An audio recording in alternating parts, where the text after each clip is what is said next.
तो चलिए बच्चों, समझते हैं अपनी एनसीईआरटी की बहुत ही इंपॉर्टेंट फिगर जो आपके इवोल्यूशन चैप्टर में दे रखी है। हम दोनों फिगर को डिस्कस करेंगे। पहली जो है फिगर जो आपके सामने स्क्रीन पे ऊपर आपको दिख रही है, तो इस फिगर के अंदर आपका दिखा रखा है डिफरेंट डिफरेंट जियोलॉजिकल टाइम में जो इवोल्यूशन हुआ प्लांट्स के अंदर वो किस तरीके से होना स्टार्ट हुआ। तो चलिए समझते हैं।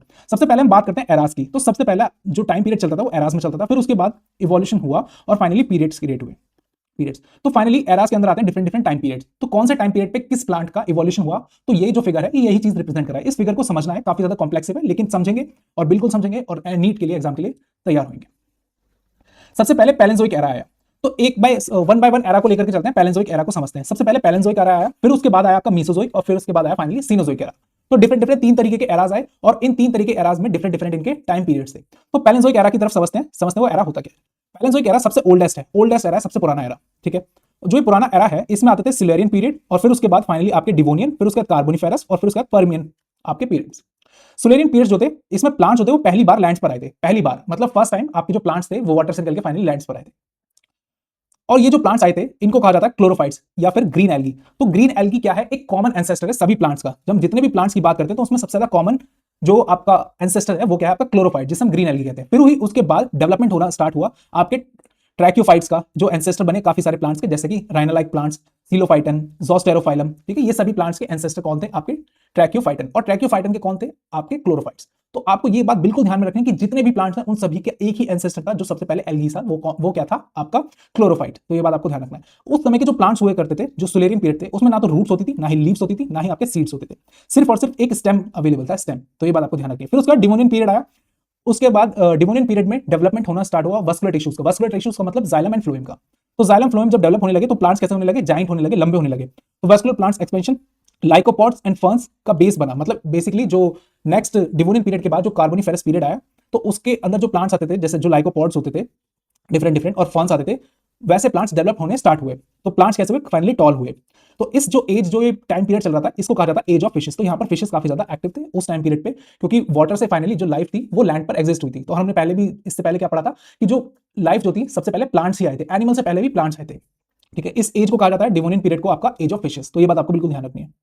कार्बोनिफेरस पीरियड जब आया डिवोनियन पीरियड के जस्ट बाद, तो इसमें जाइंट फॉरेस्ट बने। जाइंट फॉरेस्ट क्यों बने, क्योंकि हमने बात करी डिवोनियन पीरियड में वस्कुलर टिश्यू, जाइलम और फ्लोएम बनने लगे थे, जिसकी वजह से जो प्लांट्स जो थे वो काफी ज्यादा जाइंट होने लगे थे। तो बहुत बड़े बड़े ट्रीज, जाइंट प्लांट्स बनने लगे थे। उसमें से कौन से थे, आपके एर्बोरेसेंट, लाइकोपॉड्स, फर्न्स, स्फेनोप्सिड और हॉर्सटेल। ये कुछ ऐसे प्लांट्स थे जो काफी ज्यादा टॉल होते थे नेचर में। रिप्रोडक्शन बाय द स्पोर्स, और ये स्पोर्स के द्वारा रिप्रोडक्शन करते थे, जो कि आपको अभी देखने के लिए मिलते हैं डेड फॉरेस्ट, जैसे कोल डिपॉजिट वगैरह में होने लगे। तो जैसे जैसे टाइम बीता और वैसे वैसे नेक्स्ट पीरियड जब पर्मियन पीरियड आया, तो आपको जो आज के समय में जो कोल वगैरह मिलते हैं वो यही इनके अवशेष हैं। जैसे हमने आपके फर्न्स के हम बात करें, स्फेनोप्सिड की बात करें, लाइकोपॉड्स की बात करें, तो इन्हीं सबके अवशेष हैं जो आपको कोल सब भी मिलते हैं।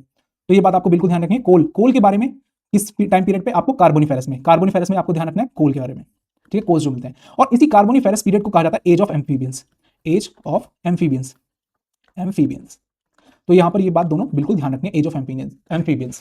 फिर उसके बाद पर्मियन पीरियड आया, जिसमें सीड का कंसेप्ट आया। बेसिकली जो सीड थे वो बनना बेसिकली स्टार्ट होने लगे। प्रोजिम्नोस्पर्म सीड फर्न्स, फर्न जैसे प्लांट में सीड डेवलप होने लगे। मतलब फर्न जैसे जो प्लांट थे, जैसा कि आपको यहाँ पे इस फिगर में भी दिख रहा है, जैसा कार्बोनिफेरस के बाद फाइनली आपका पर्मियन जैसे टाइम पीरियड आ गया। ये जो पर्मियन टाइम पीरियड है, इसमें आप लोग देख रहे हैं कि किस तरीके से डेवलपमेंट हो रहे हैं आपके सीड फर्न, मतलब प्रोजिम्नोस्पर्म में सीड अपना डेवलप होने लगा। आपको जो ये लाइनिंग दिख रही है, येलो येलो लाइनिंग, कहीं पर पतली है कहीं पर मोटी है। तो जहां पर ये मोटी है तो इसका मतलब क्या है कि वहां से डेवलपमेंट होना स्टार्ट हो गया है। ठीक है, मतलब कंप्लीटली डेवलपमेंट हो गया है। और जहां पे पतली है और जहां पे हल्की सी ये मोटाई दिख रही है आपको यहाँ पर इस लाइन की, तो यहाँ पर डेवलपमेंट होना स्टार्ट हो गया और यहाँ तक ये डेवलपमेंट हो गया है। फिर उसके बाद यहाँ से एक अलग डेवलपमेंट हुआ है और फिर उसके बाद फाइनली जहां पर ये एक मैनर में आ गई है यहाँ पर ऊपर की साइड, तो यहाँ पर फाइनली डेवलपमेंट खत्म हो रहा है। तो ये बात आपको बिल्कुल ध्यान रखनी है इन सभी लाइंस के बारे में। तो ये था आपका पैलेंजोइक एरास के बारे में, तो जिसमें डिफरेंट डिफरेंट टाइम पीरियड्स आए और डिफरेंट डिफरेंट डेवलपमेंट हुआ। आपको कार्बोनिफेरस के बारे में ध्यान रखना है कि कोल कहां पर मिला, कार्बोनिफेरस में। तो कोल के अंदर फाइनली क्या होता है, कार्बन ही तो होता है। तो कार्बन डेटिंग से पता भी लगाते हैं वो कितने साल पुराना है। तो इस तरह आपको कार्बोनिफेरस जो टाइम पीरियड था उसमें क्या मिला था, कोल मिला था। और इसी को कहा था एज ऑफ एम्फीबियंस। और एज ऑफ फिशेस किसे कहा जाता था, डिवोनियन पीरियड को।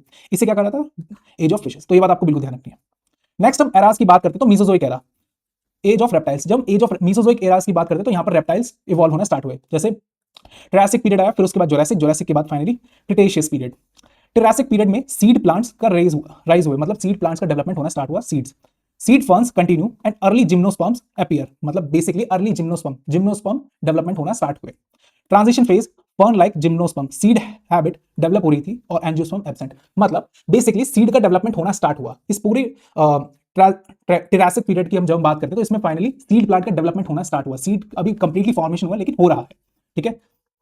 फर्न लाइक जिम्नोस्पर्म वगैरह डेवलप होने लगे। जोरासिक पीरियड की जब हम बात करें तो जिम्नोस्पर्म का गोल्डन टाइम था जहां पे आपके डायनासोर और जिम्नोस्पर्म दोनों एग्जिस्ट करते थे, तो इसी को एज ऑफ डायनासोर भी कहते हैं। जोरासिक पीरियड को, जोरासिक पार्क मूवी आई थी उससे आपको ध्यान रखना है कि उसमें क्या था, फाइनली डायनासोर थे। तो जोरासिक पीरियड के टाइम पे आपके डायनासोर अवेलेबल थे, और क्या अवेलेबल था, आपके जिम्नोस्पर्म और डायनासोर दोनों अवेलेबल थे आपके जोरासिक टाइम पीरियड पे। और जोरासिक टाइम पीरियड किसके एराज में आता है, आपके मीसोजोइक एराज में।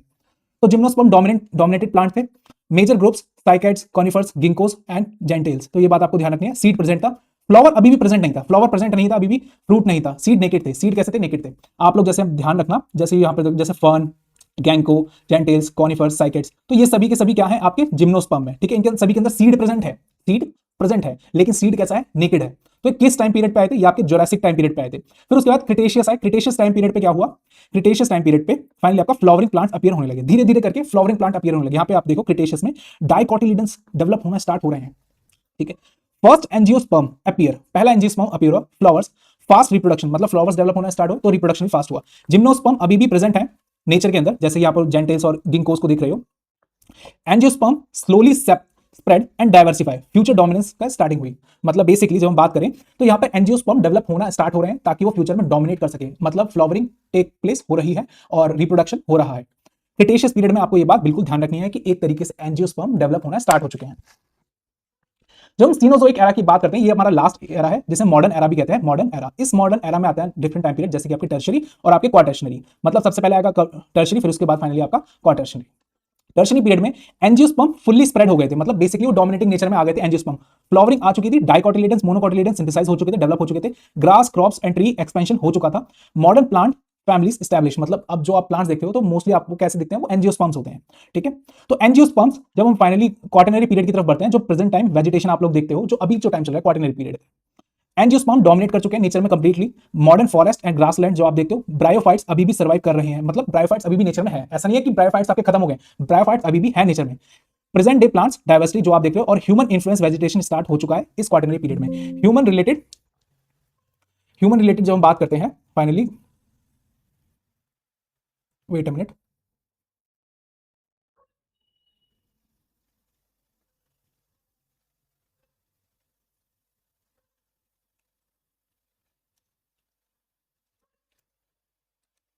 जो ह्यूमन इन्फ्लुएंस वेजिटेशन आप देखते हो कि ह्यूमन किस तरीके से आर्टिफिशियली आपका वेजिटेशन कर रहा है असेक्सुअल मोड ऑफ रिप्रोडक्शन के थ्रू, तो डिफरेंट डिफरेंट आपके प्लांट प्रोड्यूस हो रहे हैं, तो ये आपके क्वाटरनरी एराज में एग्जिस्ट करते हैं। तो ह्यूमन इन्फ्लुएंस वेजिटेशन को आपको ध्यान रखना है, ये कहां पे एग्जिस्ट कर रहा है, आपका क्वाटरनरी पीरियड में। क्वाटरनरी पीरियड कहां पर आता है, आपका सीनोजोइक एरा में। तो हमने यहां पर हम डिस्कस करते हैं, एक क्विक ओवरव्यू लेते हैं, हमने कौन कौन से एराज पढ़े। हमने पढ़े आपके पैलेंजोइक एराज, ठीक है। उसके अंदर आपके 4 आते थे पीरियड, टाइम पीरियड। फिर उसके बाद हमने डिस्कस करा आपका मीसोजोइक एरा, उसके बाद उसके अंदर आपके 3 डिफरेंट डिफरेंट टाइम पीरियड्स आते थे। फिर उसके बाद आपका सीनोजोइक एरास, तो उसके अंदर आपके टर्शरी और क्वाटर्शरी टाइम पीरियड आते थे। तो डिफरेंट डिफरेंट टाइम पीरियड में किस तरीके से इवोल्यूशन होना स्टार्ट हुआ, कौन कौन से प्लांट्स बने और कौन कौन से इवोल्यूशन हुए, तो ये हमने जाना एक सीक्वेंस टेबलेटेड मैनर में, जो आपको एग्जाम रेडी बनाता है। तो प्लीज इसी तरीके से बायोनेक्टर्स चैनल के साथ बने रहिए और अपनी स्टडी को करते रहिए।